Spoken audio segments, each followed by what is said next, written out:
The man widely seen as the Kremlin's most vocal critic, Alexei Navalny, has told his supporters not to lose the will to resist after having his prison sentence extended from 9 to 19 years. Mr. Navalny was found guilty of inciting and financing extremist activity and creating an extremist organisation, charges he denies.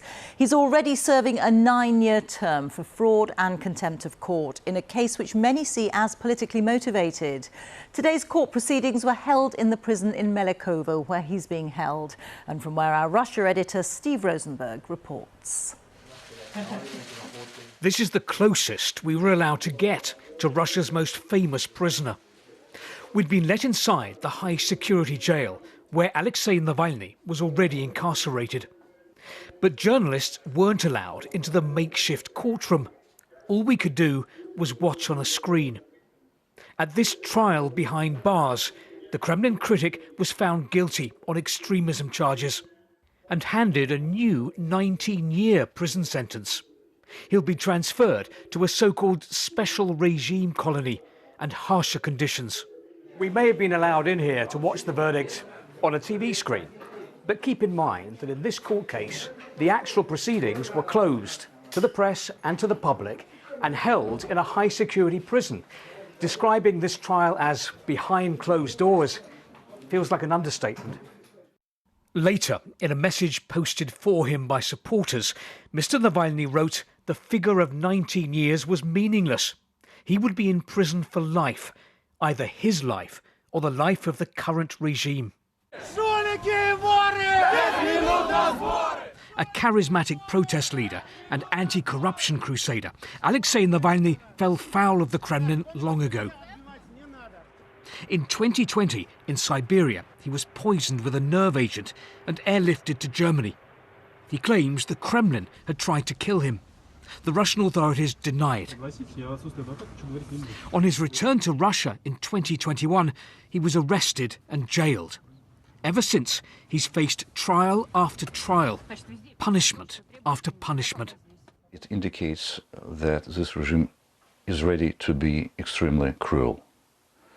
It sends messages to the broader audience. We will not stop. The machine is working. And it means that they are ready to continue all possible trials against all possible dissidents. That includes this man. Igor Girkin is no pro-democracy liberal. The Russian nationalist backs the war in Ukraine, but has criticised Vladimir Putin's handling of it. Now he's under arrest as the Kremlin tries to crack down on any kind of criticism from any quarter. Back at the Navalny trial, case over, we were ushered off the penal colony premises. But after today's verdict, and with Alexei Navalny predicting fresh charges of terrorism against him, he looks set to be locked up for years to come. And Steve is in the city of Vladimir, the regional capital for us. Steve, what is it about Alexei Navalny that the Kremlin so fears?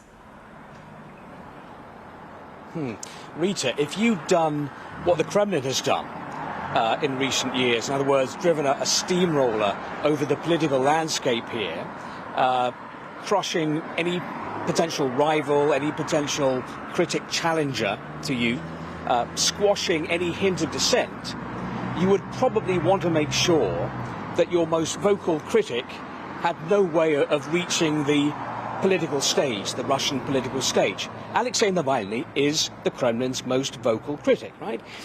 He has exposed corruption at the heart of Russian power, and crucially, he has proved himself to be the only Russian opposition leader capable of mobilizing large numbers of people, particularly young people, getting them to come out onto the streets to take part in anti-government protests across the country.